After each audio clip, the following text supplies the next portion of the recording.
Howdy all. Happy Tuesday. We will be talking about the game last night between the Golden Knights and the Jets.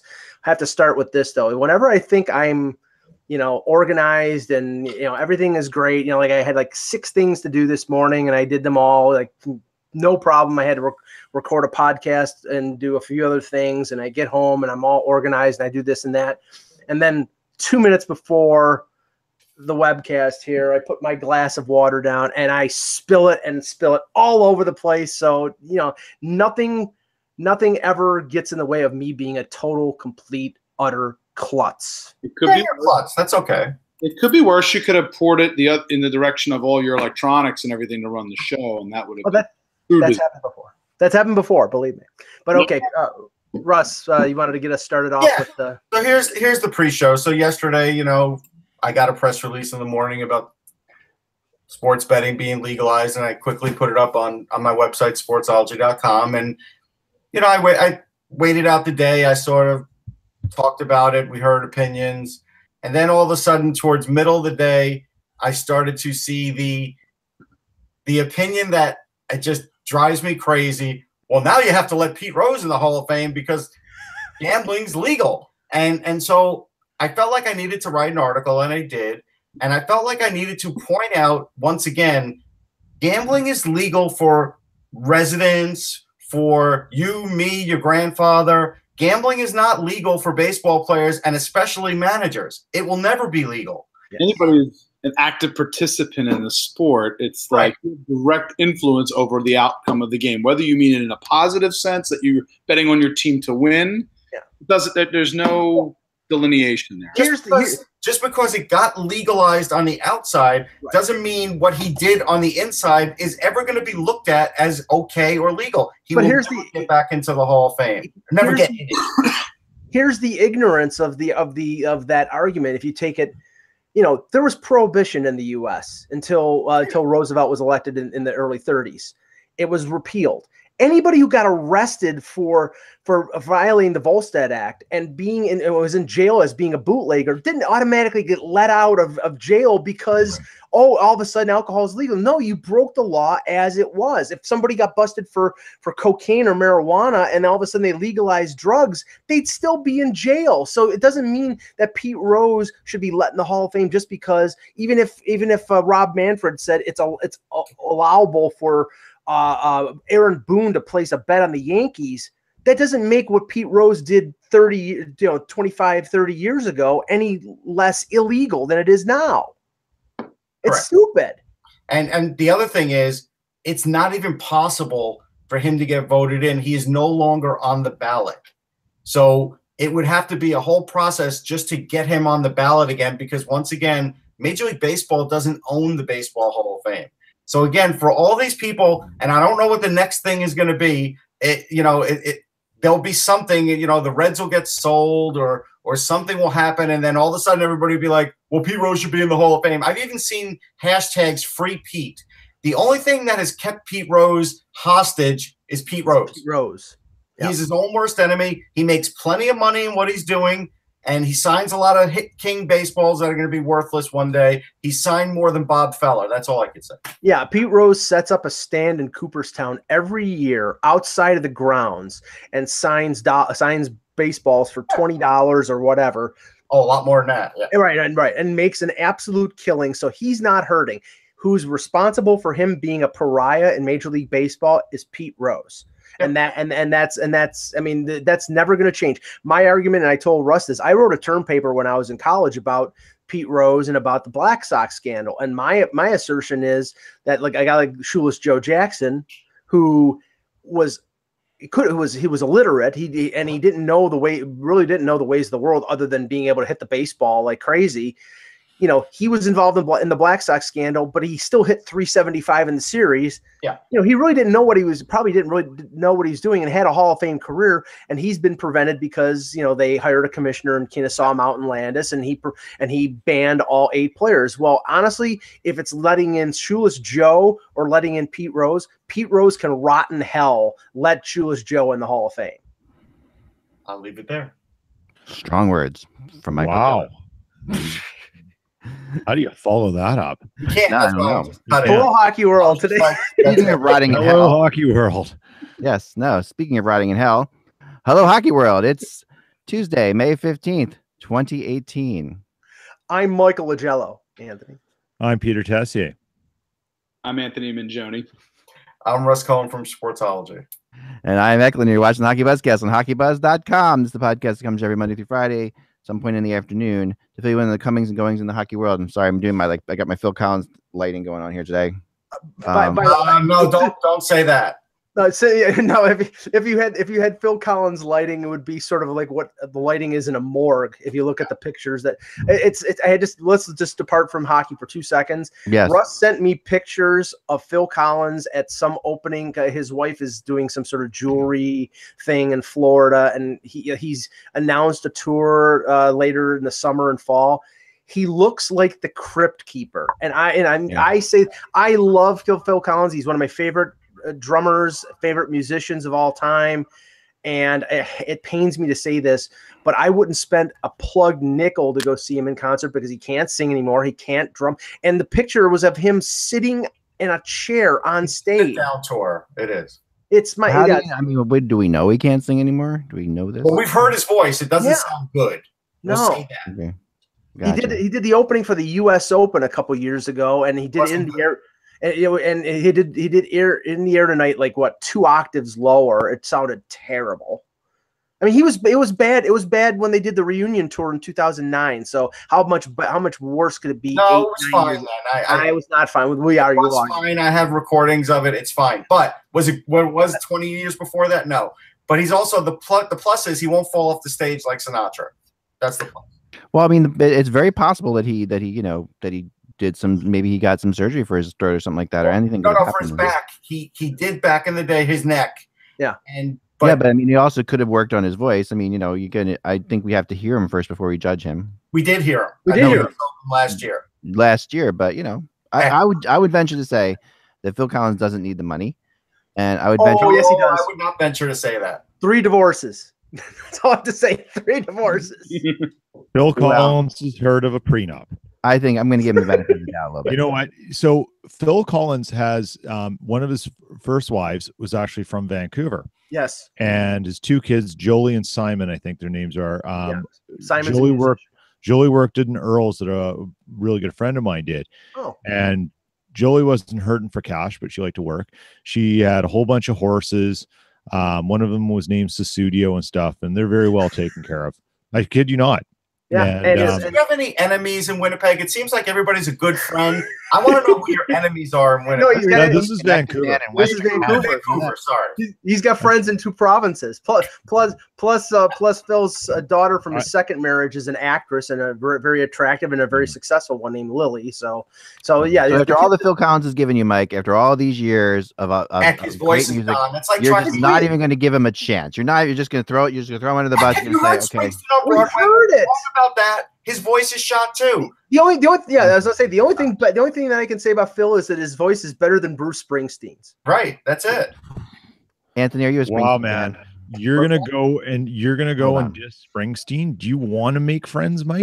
I know. I mean, he's talking his way through songs. No, I need Anthony because I'm hoping Anthony's a Springsteen fan of some kind. Go ahead. We are Springsteen fans, and we're just being realistic. That's what.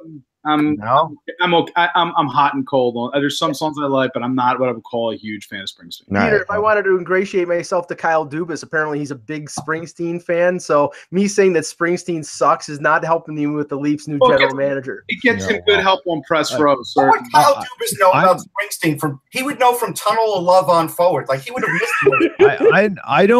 I'm not a Springsteen. I appreciate Bruce, but I mean, Bruce Springsteen fans. I mean, they are hard to the core. Yeah. Oh yeah. No question. I mean, they're like, they're a lot like Grateful Dead fans. Yes, people like Black Licorice. When you like it, you really like it. Peter, a lot of these people that are seeing them on Broadway like the songs like Glory Days. They find a song that they like on Tunnel.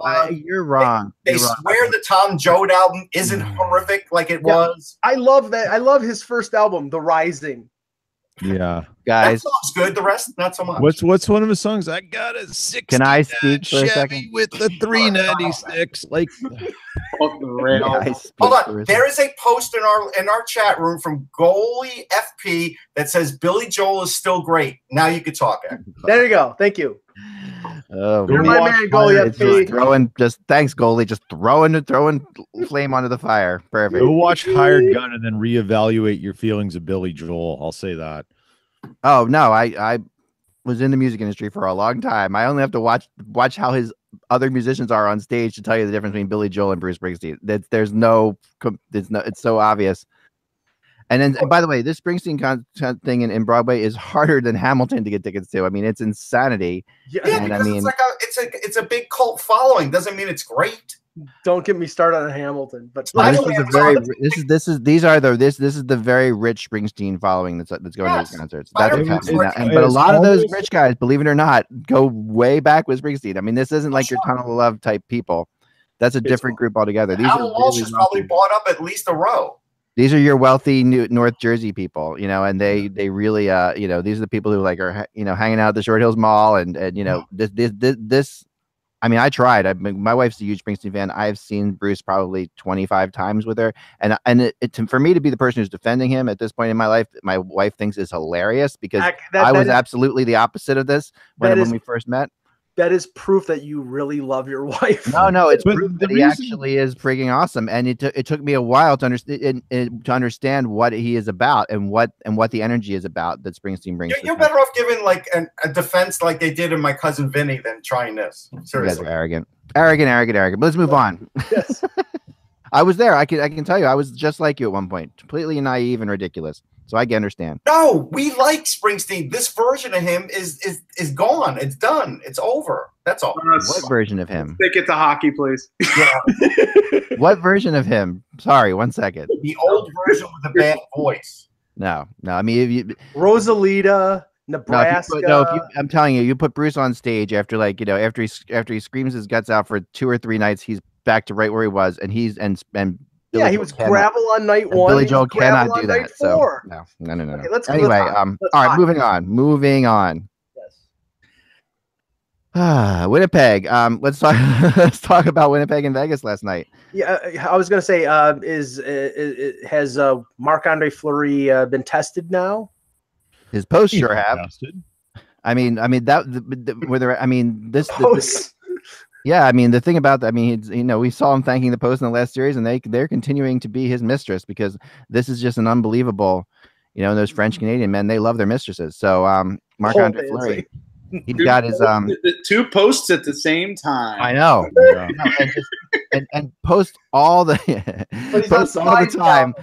Very nicely played, Anthony. Posts all the time. I mean, in that game, I honestly felt like Vegas dominated 4 minutes of that game.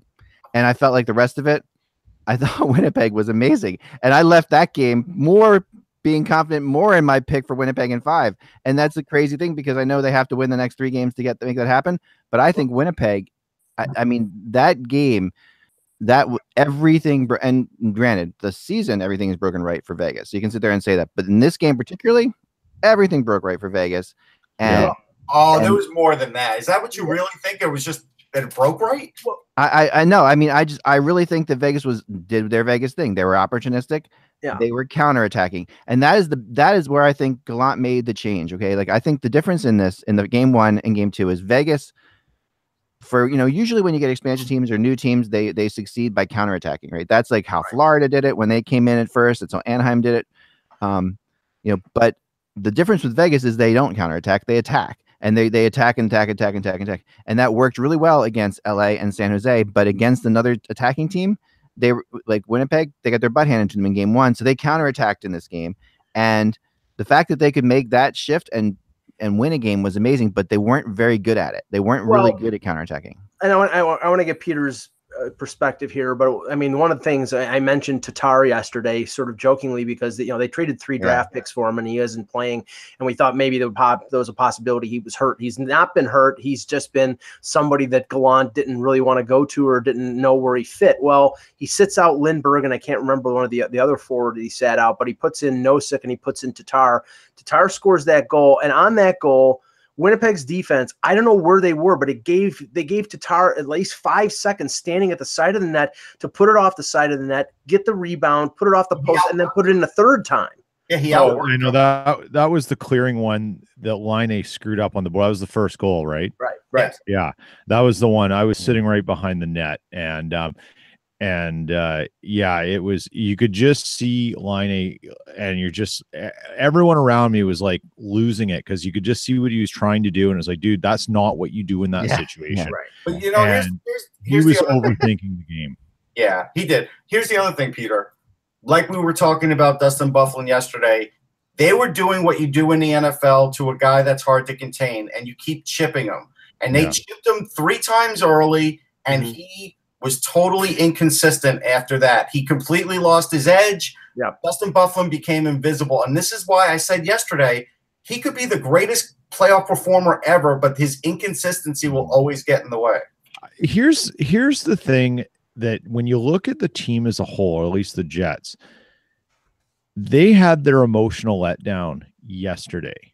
So they come off the Game 7 win in Nashville. They get home. They basically turn around. Vegas is already in town. Right. And you're up for a game the day after. Boom. It's on. Now you're back in. You won the first one. The families, you come back to life, and then you get up for this game. Vegas didn't play very well in the first game. No, they played a lot better last night. But the Jets didn't play much worse.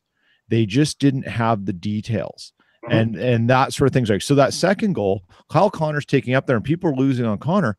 But if you see one guy headmanning it up on the puck, you don't change the 4 other skaters behind at the same time. Yeah.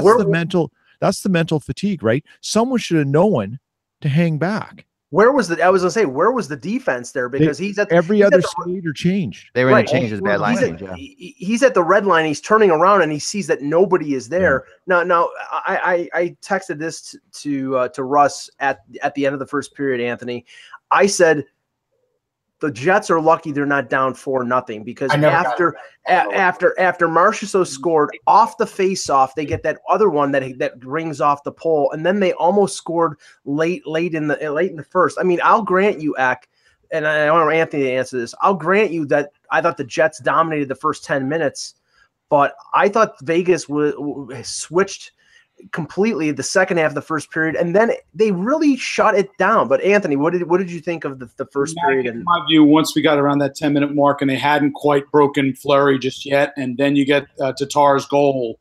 Once they kind of get up, once Vegas gets up there and gets a couple, to me, this is one of the circumstances where the air was out of the balloon a little bit there, at least from the beginning there for the Jets. And again, to their credit, they didn't completely falter, but at that point, there was some definite concern there that the game could get away from them at that point. But as we go through time and as the game went on, I'll go with Peter on this. I felt that they were a little bit better as the game went on. Mm-hmm. But if this is their down game, now the Jets are going to go on the road. Now we've talked about Vegas's vaunted home ice advantage. Well, in my mind, in this circumstance, Jets are perfectly set up here to know that if it's just the little details, a road game is almost immediately going to put them in that mindset that they got to be locked down, ready to go in Game 3. And again, I saw nothing in the game last night that has me thinking that the Jets are in trouble right now. Well, I don't think anybody's in trouble. Like, I think it's a long series, but J.A. Marchessault owns the Winnipeg Jets. They have no solution for him. That's a problem. And they can't have a first period start like that in Vegas, or the game will be over in 6 minutes. And Peter, I have to say, they've won a lot of games this year. I thought I was very wary after Winnipeg scored that goal to make it 2-1. I mean, here comes the big rush. Here comes the emotional last 10, 11 minutes of the third period where they conceivably could tie up the game. And I said, what a dagger of a goal that Marchessault scored. I mean, it was just, they had one, maybe 2 offensive opportunities in the third period, and that was one of them, and he cashed in on it. Yeah. And that's Vegas. They're an opportunistic thing, and Marchessault's, he's lethal. But, again, that play was weird, and there are a lot of things like that. And I'm not buying in that the Jets are in trouble at all. I think they know what they need to figure out. And I tweeted this out last night, and I stand by this. Vegas is a one-trick pony. They have one trick. It's a very good trick, and it's very obvious. They puck pressure, turnover, counterattack. That's all they do. That's the only thing in their game. They do it extremely well. And what was frustrating last night was you could see it happening, and the Jets weren't figuring out a way to counter it. And I go back to this emotional fatigue. I think it all caught up with them. None of them were particularly sharp, and they were losing little puck battles in the corners. Their wall play was atrocious. Their passes were in their feet all night. Yeah. I mean, it was awful, and they still outshot. They still had the shot differential favor. They still had a more, I think, higher scoring chances, and they still did a lot of things well. It's just when they didn't do things well, it was in the back of the net. You can fix that, but here's now going into Vegas that you talked about. The Jets have had the best home record in the NHL. The next best home record was Minnesota by winning percentage. Right. And Vegas is sort of tied basically the same as Nashville. So I don't really worry about the Jets going on the road here because they've already gone into hostile places and won. Sure. I mean, in fact, they play, and Eck, you brought this up last week. They almost play better on the road when they're away from the crowd sometimes. I think that's true of any young team like this that's going through a run. Like I've seen it before. When a young team's in the playoffs, they are often better on the road because there is so much. It's more than just the game. It's like we talked about before. It's everybody calling you looking for tickets. It's all the stuff that happens when you're home. That really gets players. And I know some of the better players hire people to handle that. Like I talked to one player one time who said, that people know that they've got to call this guy if they want to get tickets to the game. I'm not the guy because you can text like I've seen people. I've been with players when they're getting text after text after text on game day about tickets. It's insane. And these are nice guys and they don't want to be jerks. These are friends of theirs. Obviously, they know their text. They're talking to them. So it's not like they're, it really gets hard. And I think that will help. But I do think they're a two-trick pony, Peter, because I think you have to throw Marc-Andre Fleury as the other trick. I was gonna say that because Peter, the one difference between this series and Nashville is that you're not going to have Marc-Andre Fleury giving away games like Pekka Rinne did. Because I gave away game one. He did give away game one, and gave away game one, Mike. He had no chance on the line goal, but Bufflin's he should have had. Yes. And what was the other one? The third goal was I'm drawing a blank, but he giveaway is a little okay. That's a little strong, but he had a role in that loss in a certain way. Sure. I mean, he's been better at home in the playoffs though. Like the one thing you can look at, Fleury has been really good at home in the playoffs, and he will be. And that's, I mean, the fact that Fleury and I really do think got so lucky last night on so many. I mean, in the first couple minutes of that game, it could have been 2-0 Winnipeg, and this would have been just over quickly.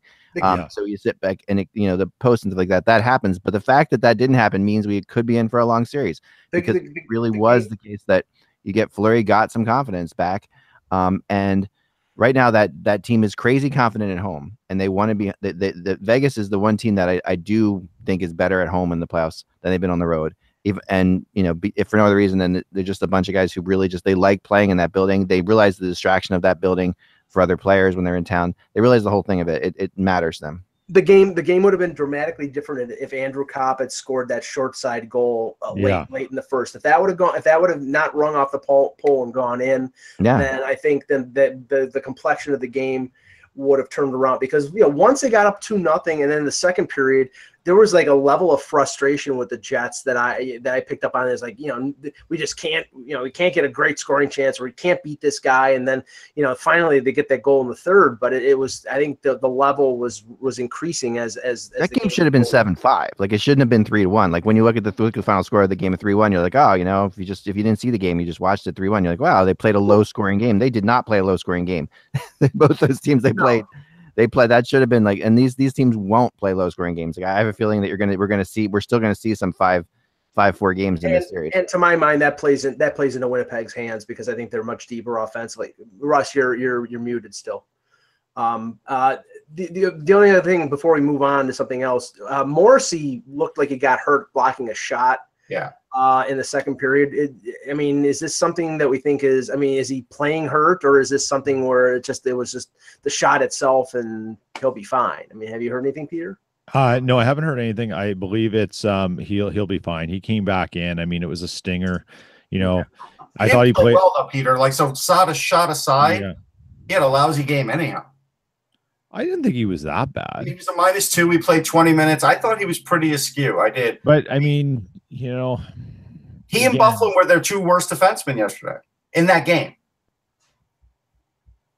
Yeah, I guess so. I again. I mean, they were. I mean, look, I get that Buffalo's been good most of the series, but I'm just saying for this game, I felt like they were the two worst. Peter's too nice of a guy to disagree. I don't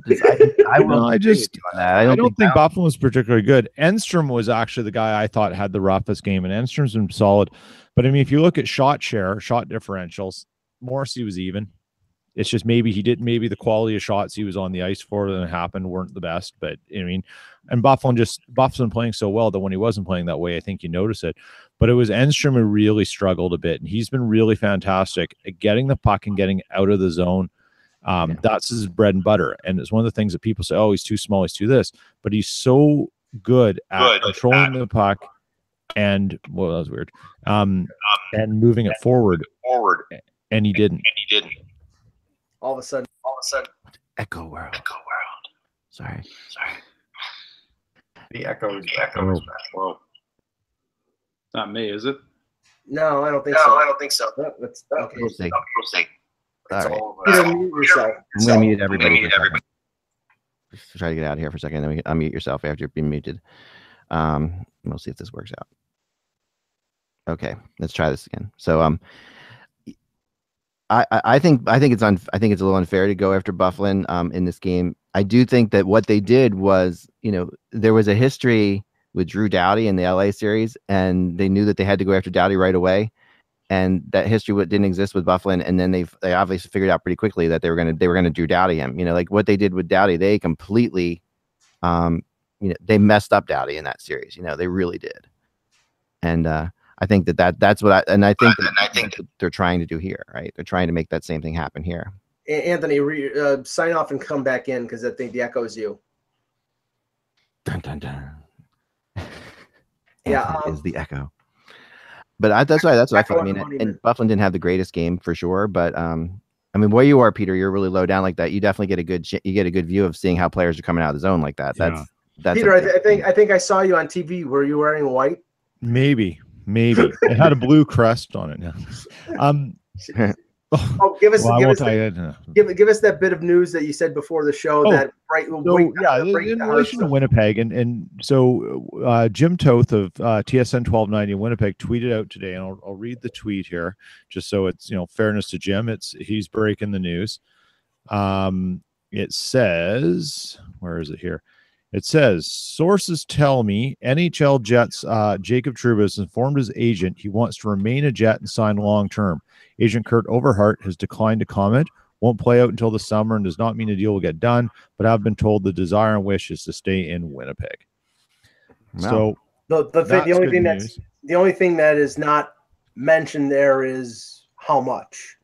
Yeah. Oh, he's not going to ask for a low amount. That's for sure. And that's the thing. It's like a defenseman like Trouba is going to be probably in the $5.5 to $6 million range. And, that basically is the money that Enstrom is making right now. Yeah. You've got Myers with another year left after this year. You've got Bufflin signed for another 5 years, something like that. No, Buff only has well, that's right. It was a shorter 3 more years. So, I mean, unless you can get Enstrom to come back on a really cheap deal, because if they want to, there's going to have to be some moving of the pieces around here to get that deal done. Well, that's just the reality of a cup run. I mean, when you think about it, when you go on a run like this, it's going to happen to every team. It does. This is why we talk about players saying, that when they get traded, they say, oh, they'll come back to their other team, because I'm wondering about Stastny. Like I always thought Stastny was going to go up back to St. Louis. I really did. I thought that he would go there for a bit. That the way the deal went down, it felt to me like they said to him, we'll sign you in the summer, or, and I know there's been different communications, but the way it went down, it felt like that to me. But now, you go to a place like that and you have success and you're on this run like that. That's something players want to be a part of. I mean, it's like you go on a cup run. It's not surprising that Trouba would come out now and say it, that's something that he would be like, okay, I'm loving this. I feel like I've got a great young team that's going to have a chance to win every year. And, there is some belief that Stastny wants to stay. It's sort of been, some things are starting to float out in the community. Winnipeg's a small place. Players live sort of in certain areas, and there's some word that Stastny may want to put some roots down. I wouldn't be surprised at all. Yeah. And I think that it would be great. I mean, obviously he's loving it. The pressure he was under in St. Louis was always, his time in St. Louis was always really tough. He had a really tough time. The pressure it was there in St. Louis because he was making $7.5 million. Yeah. I mean, he was being paid like a number one center, and maybe he's not a number one center anymore. I mean, he's a good number two. But he gives them so much. It was such a great trade because he brings so much to them. I mean, he brings them, that older, smarter player that they didn't have who can still put in points. He is the Butch Goring of the Winnipeg Jets. Like I was talking to somebody about that. Not since Butch Goring can I really remember a trade deadline forward that meant as much to a team or that worked so well that just fit in perfectly. And Butch Goring being a Manitoba boy too. There you go. So I mean, that's like way back. Where you got that helmet from? Yeah. For years now. There are a lot of people who have Goring helmets out here. Collectors. Oh yeah, I kid you not. Yeah, so that's the trade that sort of defined the trade deadline. I felt like in a lot of ways, the Butch Goring trade for years and years and years. We're going to go out and get ourselves a real something that's going to take us over the top. And really, we haven't seen that happen very often, at all. But Stastny is that, that's what it's amazing. You're watching it happen right in front of us. Can we shift here to some of the stuff that's coming out of Nashville, because it's sort of interesting. I mean, the UFA stuff, like Hartnell not coming back and Emelin not coming back, that's not really big news. Hartnell may retire, and Emelin is a very limited defenseman who they only brought in because Ellis was hurt. Ellis is a year away from a UFA. He wants a new deal. He wants to stay there, but there's in a situation where they're having to manage the cap as well. And there have been, and I don't know if I believe it, but there have been some rumors out there about them potentially looking around to see if they can trade PK. And the only way I think that's true is if they value Yossi, who's up after next year, and Ellis more than they do Subban, and Subban eats up $9 million on the cap, and they figure they can move him now with his value at its highest because he got nominated for the Norris. But that would, just around the table, what everybody thinks of that. Personally, I don't think there's any way that they move PK out. And I think that they will. One thing you have to remember that they get players. Puyo gets players to sign for less very, very often. He's very good at it. And one of the reasons he's good at it is because the cost of living in Nashville is so crazy cheap. Like that you can go there and you can take $1 million less, and the taxes and their cost of living, you're coming back with as much money as you are some other place. Plus, you're playing on a team that everybody loves to play for. But Yossi's already done that. I mean, I know, but I don't see him not doing it again. I mean, he doesn't. I think that he's going to take more, but the cap is going up, and the Predators are also a team that can spend more now because they're making all this playoff revenue every year. So that's the other huge thing to them. If you look at the Predators cap situation, though, it's not a problem this year. But once that tourist deal kicks in, and then they've got to make a decision on Ellis after next year and what he's going to be worth, then things are going to get a little tricky for them. And Torres could get moved. Torres could get moved. I do think that. Torres is coming up to $6 million next season. Yeah, that to me is they didn't love him either. They weren't thrilled with him. I mean, he had his brief burst when he got there. But in the playoffs, he was really small. Yeah, I mean, you know what? And in fact, one of the things about Turris is I don't understand. I can't remember if he had a no trade clause or not, but was a condition of him going to Nashville that he had to have a contract agreed to, because that may be one of Poyle's first contract missteps. Yeah. By agreeing to that before letting the guy even play for you, which is really weird. Yeah. It is really strange. And he's making as much as Philip Forsberg does. So I mean, it's easier to move a center, and maybe that can be done. But Ellis is up after next year. Yossi is up the year after that. Yossi's making 4, which Yossi's going to make between 8 and 10 a year. Exactly, Ak. I mean, this is the thing. Yossi's contract is the most cost-effective deal in the NHL next to Tavares. There is no way. It's like James Van Riemsdyk in Toronto. Yeah. He's making 4.25. He's 29 years old. But Rene's going to come off. Remember, Rene's going to come off at some point here too. Sure, right, but what after next season? Yeah, but you're gonna need a starting. You're gonna need a starter. Good luck with that. Yeah, you're gonna need a starting goaltender. I mean, you don't need a $8 million starting goaltender. No, but the Predators especially don't need. The Predators would probably build. I mean, I'm not saying they're not going to have issues, because any team that has 2 long playoff runs has issues. It's just the way it works, right? So, I mean, Anthony, do you think that UC Saros is an NHL? I mean, he's an NHL goaltender, but do you think that he is a starting NHL goaltender? I'm not sure about a starting NHL goaltender. I think that's probably a little bit of a bridge too far. I think he's a really good backup spot starter for stretches. Yes, I do. But in terms of, I think that will be something that will become something that Nashville's going to have to consider going forward, is their goaltending situation. Yeah. I do that. I agree. They don't have one in the system. Saros was it. You got Lindback, who's the third, and then there's really not much else beyond that. Oh, right. There's nothing that you could look at that wouldn't be 4 years away or more in their system right now. Where's Marek Brzezinski when you need him? The question on Saros is he Bobrovsky or is he Neuwirth? Essentially, that's like, I think he's Neuwirth. I think somewhere in the middle. If you're using that as a comparable, I would say closer to Neuwirth, which which then makes things interesting. Speaking of that name getting dropped down now, going forward, would that be of interest potentially if the Flyers think that Alex Lyon is ready for an NHL job backing? Brian Elliott, that could be a possibility there as a short-term fix. I think he's Jonas Enroth or Johan Hedberg. He's that small, and that's the thing. I can't get by the. It's funny. It's like I can get by the prejudice of the small player, because there's been a lot of evidence, a lot of players out there that are playing in the NHL that are stars in the NHL because they're small and quick.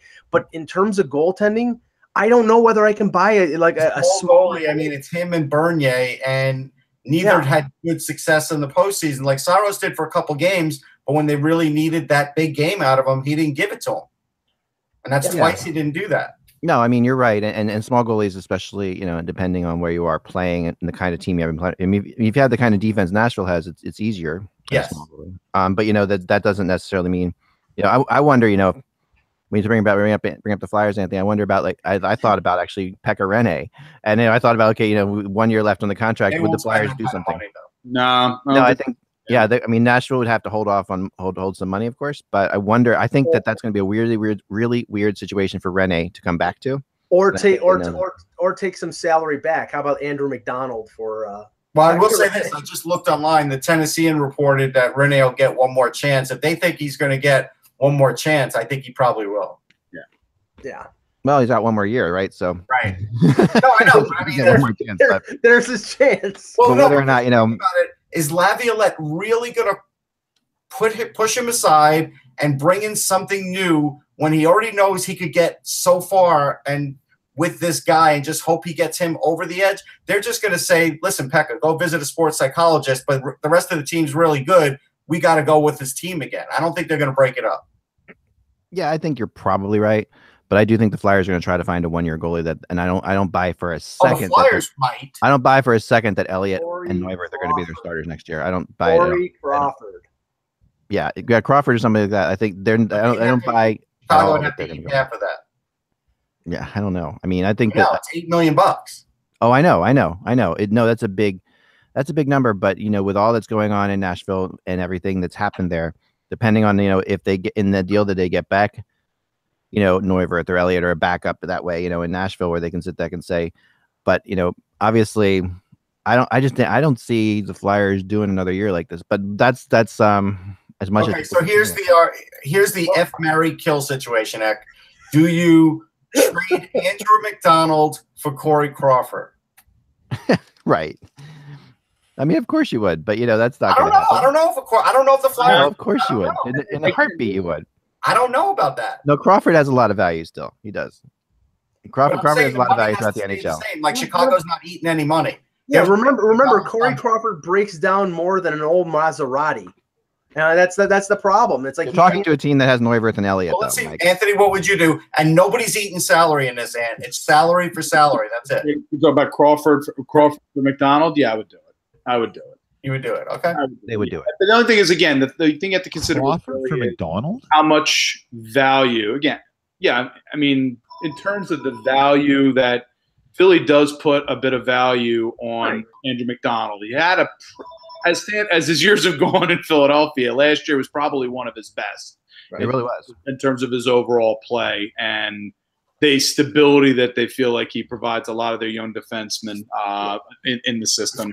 But it would be tough for me to turn around and say I wouldn't consider making that trade if Chicago came to you and offered it. And remember, there are a lot of vacancies on Robidas Island right now, so Michael Neuwirth could find a very comfortable spot there, on LTIR with his money off the books. The one thing also with Philly as well is now their defensemen now are another year along. They've been through playoff. They've been through a playoff series now against. No, that's huge. Against the defending champs. Or former defending champs now. Well, what I felt like the playoffs did more than anything, we'll get off the Flyers, but not to get too Flyer centric. I thought the playoffs separated the defensemen. Like when you watch them play, you actually saw like, okay, you do have, you've got Provorov and Gostisbehere way up here, and the other guys are good young defensemen, but they're not maybe really full NHL defensemen. Like that, you've got those two who are obvious. And in the playoffs, you saw against Pittsburgh, you just saw those two stood out so much further ahead than everybody else. Now that's a big test, obviously. So, it's really kind of hard to say, but I think that I wonder, like some of those guys, this is like, to me, like guys like Sanheim or I really like, and I think could still be really, very good. I'm not sure that, Sanheim, Mannheim, Robert Hagg, they didn't play, Manning, sorry. And those guys, there's a lot of them, right? And that is an issue they're going to have to deal with, and I don't know where those guys are. And I think that's one of the reasons that they did. And I think McDonald has gotten unfairly blamed in Philly for a lot of stuff that's happened. Yeah, but it still doesn't mean they wouldn't like to get out of his deal either if they could. Oh yeah, no, there's no question about that. And if I still have a bet with Russ that that Hart's going to be the goalie next year, no matter how you slice it. He's not. I know you guys say there's not a chance, but I just don't know. Panel, I think that's patently absurd. Maybe not to start the season. I'm not saying in the beginning of the year, but that's the key. I think as the season goes on, you want to see how he looks in the A first. Yeah. If he really is just dominating that league in year one, it becomes then you obviously make the move upstairs. It's going to be hard for them not to do that. If he's dominating. I think it's far more likely that you would see. Remember, an Alex Lyon moving in than Hart would be. Remember when Carey Price was drafted. He played a full year in the AHL and won a Calder Cup with Hamilton before he even came up to the Habs. And he was fourth overall, I believe, and he was 20 years old. It's 2018, Mike. That's like that was a long time. The players. It doesn't change with goalies. No, but it does change with it. It's changed all over the place. I mean, I don't know that it doesn't change with goalies. We don't know that. I mean, you would think that we used to say it didn't change with defensemen, and now defensemen are coming in the league crazy young. So it really. It's still an oddity act. They don't all. No, it's definitely an oddity. But you guys have met the kid too. He is way more mature than his age, and there's no question that I think that if anybody could pull it off, it would be him. Now, I'm not gonna, like I say, I don't think it should be the beginning of the year, but I think as time goes on. Last 19-year-old goalie though, it's been a very long time. Marc-Andre Fleury. Yeah, right. Marc-Andre Fleury. That's a long time ago. And he got destroyed for a couple of years while Pittsburgh sucked. So it's a testament to him. I know Steve Mason as well as another precautionary example who came up a little too quick and it didn't work. Yeah, it's always possible. No questions asked. Look, if I've told you this, if they had a way of getting out of McDonald's contract, if I were the Flyers, I would at least talk to John Carlson. I would. If he becomes a UFA, I would, because at the end of the day, even with the defenseman the Flyers have, because of the injury concerns. Yeah, you can't predict that they're all going to make it now. That's not a realistic thing anymore. No, yeah, I think they will. I think they will talk to John Carlson. I do. I think they'll be one of the teams that talks to him. Now, they didn't trade the 30th pick for Steve Eminger. They could have drafted John Carlson. Well, there you go. We're past that, though. We're way past that. But moving on to the Caps in Tampa. Let's move on to the Caps in Tampa. Anthony looked happy with that when I mentioned it. I saw an interview with Crosby yesterday again, and I mean not Crosby, Ovechkin. And has there ever been a a more relaxed Ovechkin than there is right. It's like it's insane to see him talk right now and to see just his facial expressions are so very different than they've ever been. Not just in the playoffs, but anytime, like just even in the regular season. I mean, this is just he's just loving this. He's having such a great time. It's amazing to see that it's like the way it really is the way we asked what would happen to Washington, whether they would just be like, woohoo, we beat Pittsburgh. Yeah. Or would they be like the weight of the world's off their shoulders? The weight of the world is off their shoulders. It is. What I did when I knew that my high school had to graduate me and they couldn't kick me out. Yeah, I was going to say, watch the look on his face if they lose game 3, and all of a sudden you'll see sphincters tightening there with Alex Ovechkin. No, I don't think so. This is not over. I'm telling you. I'm not saying it's over, but they don't panic anymore. They are beyond that. Did you guys hear the crazy stat that the game 3 winners in the conference finals win the series 88% of the time? Like the craziest stat, like this is the most. That's when it's probably a 1-1 series, not when it's no, all the time. Like regardless. No, I can't believe that. I don't. No, it's absolutely true. Now most series are 1-1. I mean, for the most part, they do go 1-1. Again, I'm not a math major. You are. I am not a math major. then your credibility is shot. I am married to a PhD physicist. Okay, so you're close. I'm not a math major. You're one removed. But remember, the record is like 39-2 for teams that go down 2-0. So right. How could the record be 39-2 and then you give us this crazy game 3 number? Something is wrong here. No, they're not correlated. I know what you're saying, but that doesn't work. No, I heard it today on XM, so go to them if you want to, but they actually mentioned this morning. I won't go to them. They're the next ones I'm going to. That the record of teams that are 2-0 is not is very good. It's like 75%, but it's not as strong as the record of the team that wins game 3, which is like 88%. It's which 39-2. They flashed it on NBC. No. Really? No, Mike saw it. I will find out the exact number. Did you see it? 39. No, this goes back even further. Like this is like way back. You can't go back pre-salary cap. What are you going back to? The original. We went back to the Toronto arenas in 1918. Bill Cook was roaming the ice. Come on. The Flyers weren't even a team. Is that how far you're going back? Capitals, Tampa. All right, so we think. I mean, it would be hard to imagine Tampa not winning tonight. Like it really would be. Like I think that I picked the Caps to win the series, but it would be hard to imagine Tampa not winning tonight. But it really feels like it's going to be a hard game for them to win. I can imagine it if Andrei Vasilevsky plays like Hardy Astrom, which he played like in the first 2 games. I mean, I might keep going through the list. You got about you're about 15, 16 pages into the alternate goalie list here. Keep going. You had Hardy Astor in your drinking game. Take a drink right now. Jim McKenzie, Michelle Pross. Mike's got a whole list of bad Leafs goalies. Trust me. Robbie Moore. Come on, throw him out there. Let's go.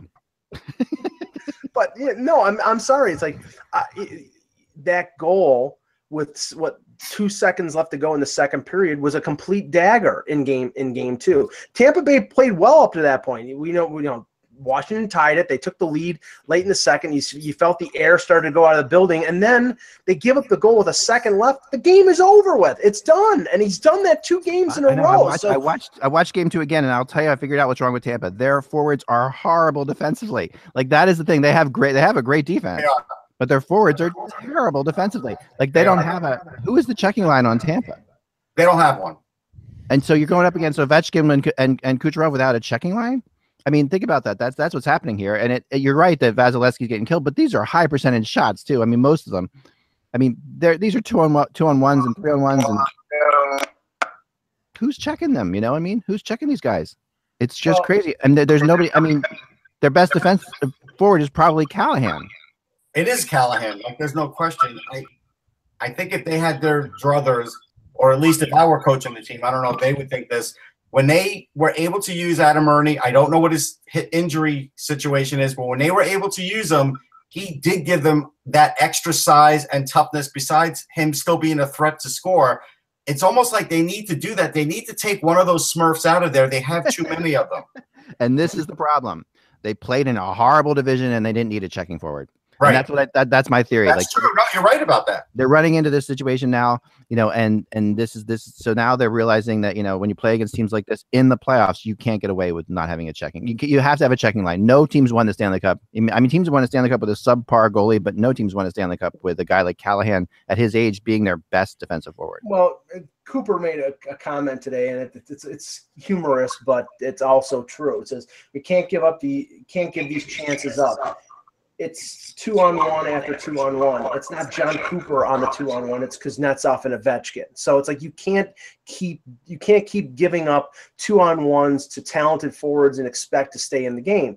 Now, to Tampa or to Washington's defense, it's not just been Kuznetsov and Ovechkin. It's been Devontae Smith-Pelly and guys like that, and those guys are scoring. So that's why I come back to Vasilevsky. Vasilevsky was the best goaltender in the NHL up to about the three-quarter mark of the season, and then he said, "I'm beat." Now, you know what? John Cooper, just like Mike Babcock with Frederik Andersen, has some blame on this because you can't play a goalie 65, 66 games a year. Mm-hmm. You have to play your backup more. And maybe he's reaping what he sowed late in the playoffs. It's possible. I will say the most underrated part about the Caps right now is their defense. I really do think it's been solidified for 2 rounds now, and everybody still looks at it like it stinks, and it doesn't.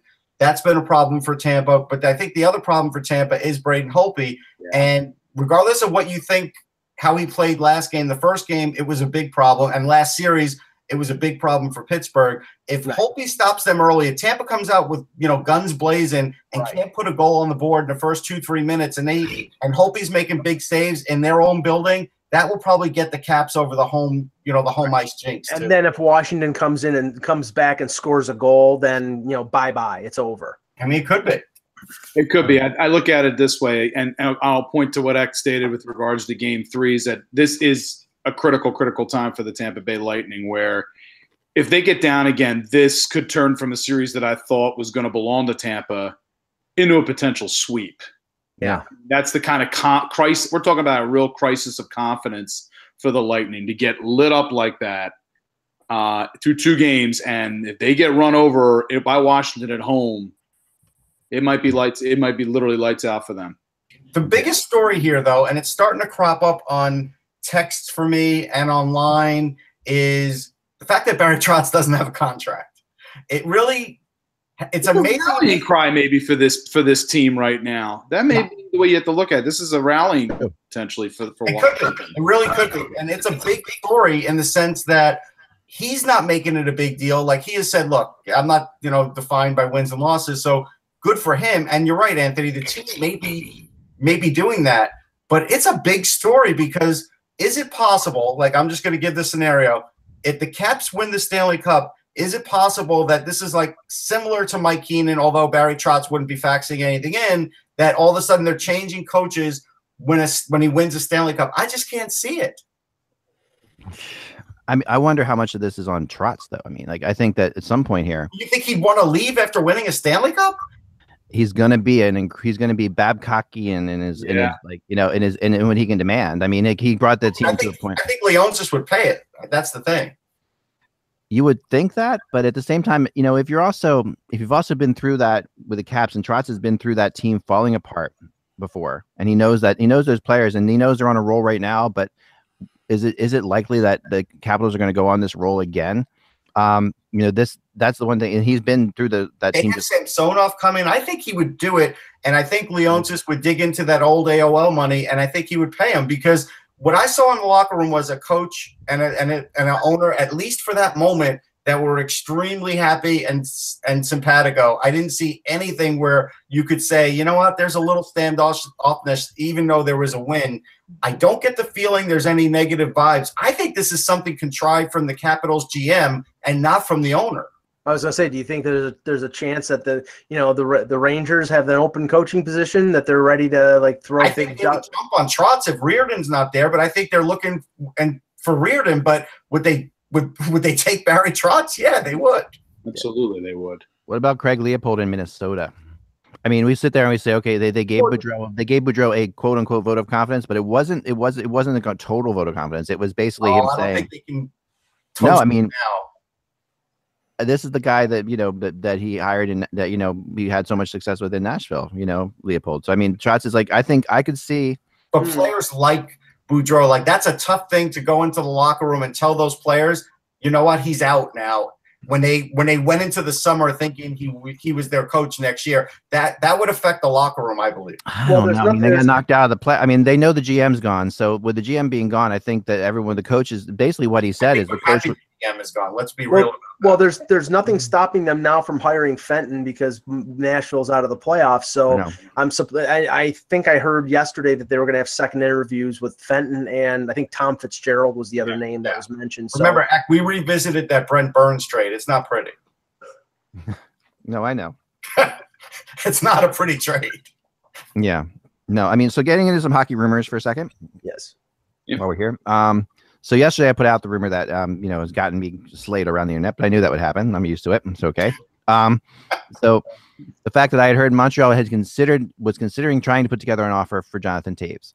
And, you know, this comes from a very good source in Montreal and a league source, because this kind of when a player like Toews gets moved around, believe it or not, it ends up echoing through the league a lot. Like the NHL will hear about it because they do care about where superstars go and how it looks and all that stuff. And they, you know, the owner, because if they're going for Toews, that's an owner decision in Montreal to sit there and say, okay, let's go for Toews. Today on the heels of that, I'm told that Erik Karlsson in Chicago could be a big thing. So the fascinating thing there is, okay, so we sat there and said, okay, they're going to have to clear out space, you know, or they're going to maybe bring back Price or some contract money in the Toews deal. Perhaps they're not. Perhaps they're thinking that they're going to go out and get Karlsson. But the problem there is that if you look at the prospect base of the Montreal Canadiens, other than Noah Juleson and Ryan Poehling, there's not a ton there. I mean, they traded Sergachev in the Drouin deal. If they wanted to trade future first-round picks, that's sort of, I mean, that would be, if they wanted to trade the third pick overall, okay. I mean, I think that would have to be I would think that would have to be part of the deal. Like, I would think that the third pick overall would be part of it. And then I think you would look for maybe a Galchenyuk or a Pacioretty would be part of it. Right, and then you end up getting maybe like a Brady Tkachuk with the third overall pick, and you're, you know, Chicago has, remember, they're in the mode where they do want to acquire draft picks. I've been told that, which is totally weird for Chicago because they never want to acquire draft picks. They need to reload. Like, they do, and they realize it. They realize they have to reload, and they realize they've taken this about as far as they can. See, I am of the opinion, and I'm not totally, you know, sloughing this off as an impossibility. I think that, you know, moving one of those big two is, you know, while they still have a lot of value, I think that it's wholly possible. But I also think that before they move Toews, I think they're going to explore every option to see if anybody will take Seabrook or Duncan Keith. Because especially Keith, because the cap number is manageable, and if somebody takes Shea Weber's deal that lasts until 2025, they're not going to be worried about the cap recapture situation with Duncan Keith. There are teams out there that need defense badly, and even though Duncan Keith scored no goals, 1 goal, something like that during the regular season, still is a very good defenseman. So I would think that there was a potential possibility that they move one of those guys before they move Toews. I think that it's possible, but then I do think Montreal would make sense actually for Montreal to go after Duncan Keith because of, like we talked about, I don't think they're moving Duncan Keith. I don't think they are either. But what we talked about, what McDonald brings to the Flyers. I mean, what does Duncan Keith bring to Montreal? I mean, the young defense there is just, you know, they could use that for sure. And if they move Seabrook, they'd have to probably eat at least $2 million because he's making close to $7 million. They've never been afraid to do that in Chicago. But, you know, so that's just something Karlsson, you know, his name still comes up. I still, on the rumor chart, I still have him at 30% going to Ottawa. It's still the favorite. I still do believe at the end of the day that I still have him in Ottawa as favorite. I know I'm a lot of people don't. No, I if that's what you're being told. Remember, the rumor chart's not really what I'm being told. The rumor chart's more of like more of my instincts based on all the people I talk to. So I just still feel like that, you know, I'm really not being told that because not many people are saying that Erik Karlsson's going to end up in Ottawa. Because they're all like, you know, the common sense of it all. They see the relationship, they see what's happened, they see Karlsson's actions at the end of the year, they see these different things.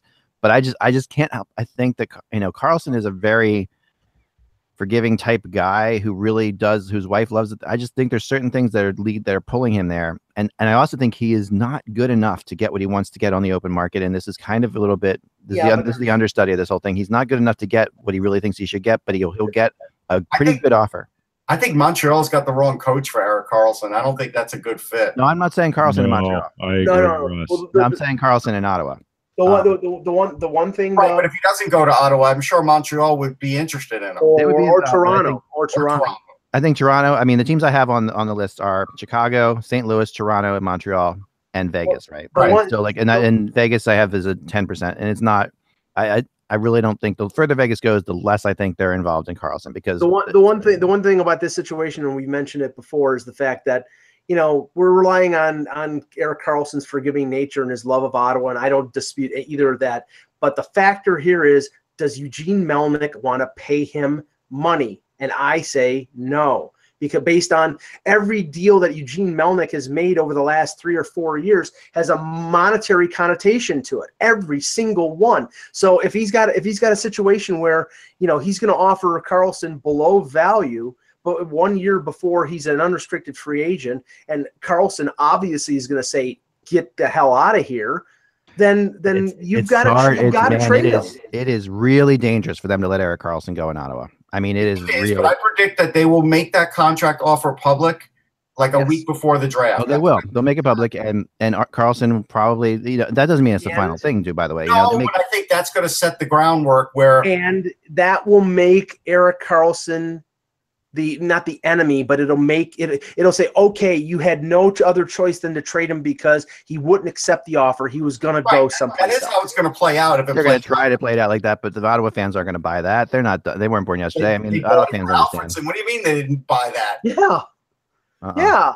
Daniel Alfredsson was the enemy until he came back.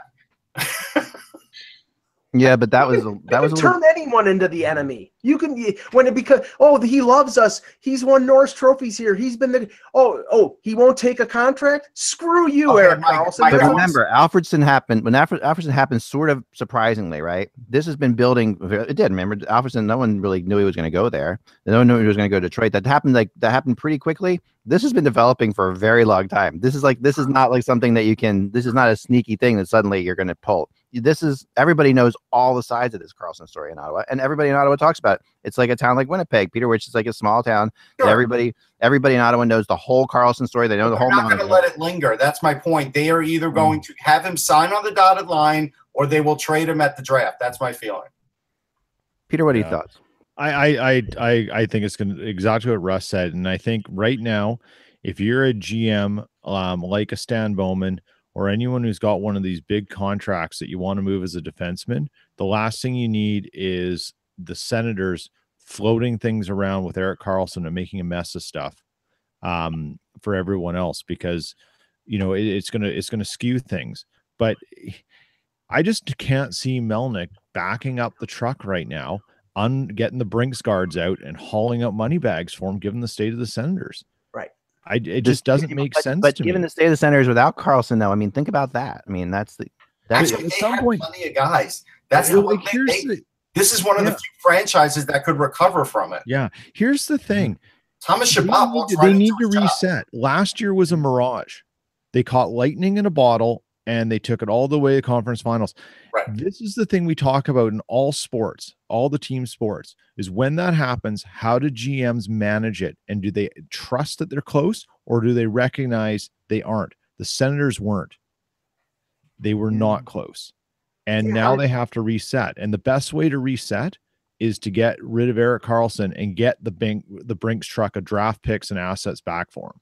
And it's not going to be just Karlsson. It's going to be either one of Stone or Hoffman will get moved. And they're going to trade Cody Ceci too, because Ceci took a bridge deal and now he's looking for over closer to $5 million. You know, that's and you know, probably Marian Gaborik is going to retire, or they're going to buy him out. They're in full saving dollars mode. Yeah. That's what they are. Yeah, and they've got a lot of guys coming. I mean, Chabot could walk into his job, and then Colin White, Logan Brown, and Shane Bowers may only be a year off now too, and Drake Batherson's probably only 2 years off. Right, asking the panel this question. I'm going to end with this question because I want to ask everybody this question because I think it's an interesting one. And we have a good diverse panel here. Who would you're a GM in the NHL and you're going to sign a defenseman? What Karlsson are you signing? Eric or John? Well, you have to trade. I mean, this summer you have to trade for Eric. Right, but say you pull that off. You know, you're going to either one. Who do you think? We'll start with Russ. Go ahead, Russ. I'm going to take John because John will at least get me 50 points and play decent defense. Whereas Carlson in 6 years, I worry, and I'm going to have to sign him to 7 if he comes for the 1 year, and I'm re-signing him. So I'm going to go John Carlson. If we're talking this summer, it's John all the way for one simple reason: you have to trade 2 or 3 or 4 assets to get Eric, and then sign him for $8 to $9 to $10 million. Whereas Carlson, you don't have to give up nothing; you just have to sign him. And Carlson's younger, and he doesn't have the question marks in terms of injuries that Eric Carlson does. You still have to worry about the ankle and the going to be better. I mean, if you're going to be better, Eric Carlson's the better of the 2 defensemen, and he's a right-hand shot. But there's a lot of question marks with Eric Carlson. That is probably the reasons why Eugene Melnick is hesitant to give him big money, and that's the reason they're going to. I think they're going to trade him, but you don't have to give up anything for John Carlson. You just have to sign him and spend money.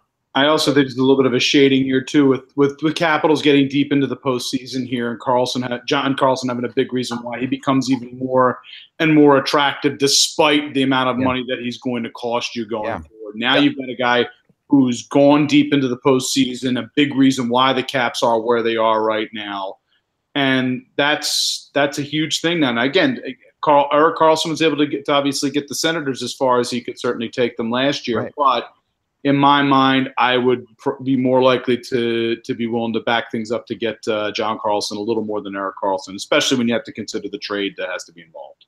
Yeah, the trade's a factor for sure. Yeah. What do you think? What do you think, Peter? Oh man, this is a tough one. I think I go for Eric Carlson.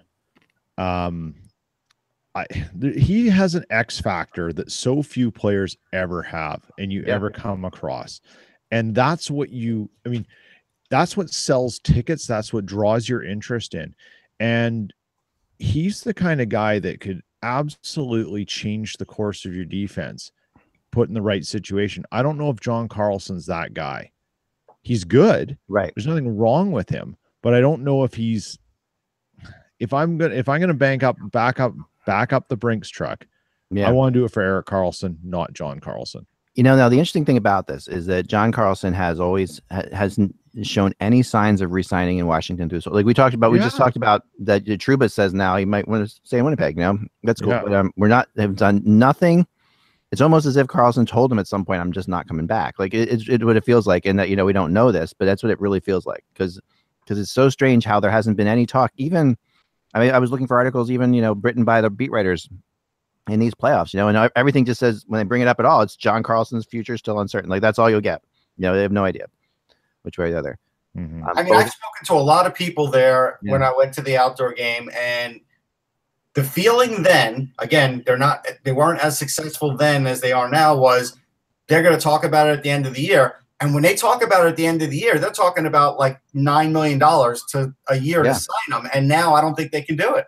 No, I think he might have priced himself out completely. And but also the thing with Eric Carlson, which is interesting, is I was at the trade deadline where I was talking to everybody about Eric Carlson, every team imaginable, because his name came up everywhere. And the one common thing that kept coming up with Eric Carlson was that he wants the puck too much. And you would hear this all the time. Like he's going to carry the puck up the ice all the time. And we've got forwards who like to carry the puck up the ice. We've got other players who want to carry the puck up the ice. And what Eric Carlson does in Ottawa, which because he doesn't have, he can, and there's nobody else really to carry the puck up the ice. That's what he does. And that's what he's used to doing. And that does have some teams nervous about throwing their whole thing out of whack. Sure. But you can get past that. Like a team like Vegas could get past that because they don't have a defenseman like it currently. And if they had to throw Brandstrom in the deal and they said, okay, you know what, we're willing to do that because we're sort of like an in-between now team and a building team, they could swing that. It wouldn't be a problem for them. That's why they almost did, and that's why they could also get Bobby Ryan in Vegas because it doesn't hurt them either there. So remember what started this all off when I think it was in December when Carlson said, "I'm not taking a hometown discount to stay in Ottawa," because he recognizes the fact that the Senators are not going to spend money to win a Stanley Cup based on their financial situation right now. I interpret that as he would take less money to go to a team that had the financial resources to stock up and to build up. And that's why like teams like New York or Philadelphia or Toronto or Chicago, those make sense to him because they have shown the willingness to spend money to win. And Ottawa clearly is not interested in spending what it takes to win. My feeling, though, is, Mike, I will say, at least from Philadelphia's perspective, I'm not 100%. I mean, I'll go with Eck in terms of the fact that I think they'll talk to him. Yeah. I don't think they're the team that ends up with him. I can tell you that. The thing that's most interesting about, you're probably right, Anthony, but the thing that's most interesting about Philly is they probably have the best trade package to put together for Ottawa. Like, as far as the kind of players Ottawa's looking for, they have, like, you could put Sanheim in a deal, and no one else has it. No one else on this list, like New York or Toronto, has a Sanheim that they could put into that trade. I don't know about that. I mean, New York could offer Brady Shea. Toronto could offer Liljegren. There are defensemen who are comparable. You can't offer Brady Shea up. I mean, he's their best defenseman. Yeah, I don't think they would offer Brady Shea up, actually, to be honest, and that's why I don't think. But again, I'm not sure Ottawa's looking for a defenseman either. Their defense really still is pretty good. I think it all depends. I still don't think the Rangers have enough to offer anyhow, so I don't think they'll be able to trade for him. As a free agent. They might look at him, but the Flyers also have some prospects up front, you know, that are coming too. So there's the prospect pool for the Flyers is solid enough to make a deal. And I don't think Melnick and Pierre Dorian have the guts to trade him to Toronto for one simple reason. If he goes to Toronto and he's successful, and they will be pariahs in that city for a generation. Because it'd be like Babe Ruth getting traded to the Yankees. You want him somewhere far, far away. Bingo. And you want him like in Vancouver or Vegas. It would be a West Coast team. They're not trading him in the East. Yeah, I don't know. I mean, I think that's true, and that used to be true for sure. But it's really changed lately. We've seen a lot of players, and then the better the players too. Because remember, they're also thinking what they're going to take from Toronto. They're thinking we're going to take a lot from Toronto in this deal too. So that also plays into it. You know, like, whatever they're getting out of the Leafs, they're getting Nylander, say, or they're getting something specific. I mean, that's also a tough trade for the Leafs to make the other way. So it becomes almost like a wash, you know, between those two teams. If the best player is available. I just think that the cost for a team in their own division like Montreal or Toronto will be exponentially higher than it will be for Vegas or Arizona or somewhere. They'll make them pay through the nose, and Kyle Dubas and Marc Bergevin will tell Pierre Dorian to go stuff it. Let's also remember something too with Karlsson, and remind, I could be wrong on this, but Ottawa has to give up a first-round pick this year, next year, right? And they're keeping it this year. They're keeping it. They're keeping it this year. Yeah. So they trade Karlsson. They're likely to be a heck of a lot worse. Well, and you know, there's some other things to measure in this too. So they've got to acquire something back because they know they're like, you know, there's a lot of moving parts in this, not just finding a team that could take him, but what you get back in this to replace what they're going to lose in that draft pick in that draft next year, which they really can't afford to lose if they're going to trade Karlsson. Ottawa Senators fans, I have two words for you that Leaf fans are fairly well aware of: Tom Curvers. Because that's the potential scenario that Ottawa faces with they're going to definitely have to give up their pick next year in because of that deal for Duchesne. And as the Leafs did in the early 90s, they traded for Tom Curvers with the Devils, and they basically had to trade half their team to avoid finishing in last place to give up Eric Lindros, and they ended up giving up to New Jersey Hall of Famer Scott Niedermayer. So have a nice year, Ottawa Senators. Worry about next year. Like you can't act that way. No, you're right. I mean, I get it though. I mean, I do get it. It is scary. I get it, but you can't. When you trade those, like this year, you'll give a pick this year, pick next year. Things they're always. I don't know why people do them because they really do set them up for failure. Like no matter how you slice it. No, but here's the thing. Here's the thing. So next year, right? Unless it's the first overall pick, I don't think they sweat it. But if they take the pick this year, that pick has already had a year of development rather than worried about what they're going to do next year. So that player is further along than the guy that they're worried about sweating that they're going to lose in the draft. Is there another, though? I mean, Rush, you know better than anyone. Is there another McDavid coming? Is there something like that along? Well, Jack Hughes is going to be in that next level where he's probably under Matthews and he's probably equal to Eichel and maybe better than Eichel. But he's not McDavid. Okay, so that's 2 years away, right? So right. Well, that's next year. That's 2019. 2019. Right, exactly. Well, it's always fun, guys. Thanks so much, Anthony, for jumping on today. I really appreciate it. Oh, my pleasure, Eric. Thanks. Always great to have you. Where can people find Anthony? Where can you find you? At my Twitter handle at Anthony Mingione on Twitter. Any place that sells Sunrise Philly as well in the magazine. Right, there you go. Sunrise Philly. Yep. For sure. At school. That's where you can find them. Usually at most days, but we have primaries in Pennsylvania, so that's why I'm here today. Hi. Yeah, I know. I'm about to vote myself. Go Republicans. No comment. Mike, we're going to send your pink slip now. Enjoy it. Remember, without the buzz, it's just hockey. We will talk to you tomorrow, except for Mike.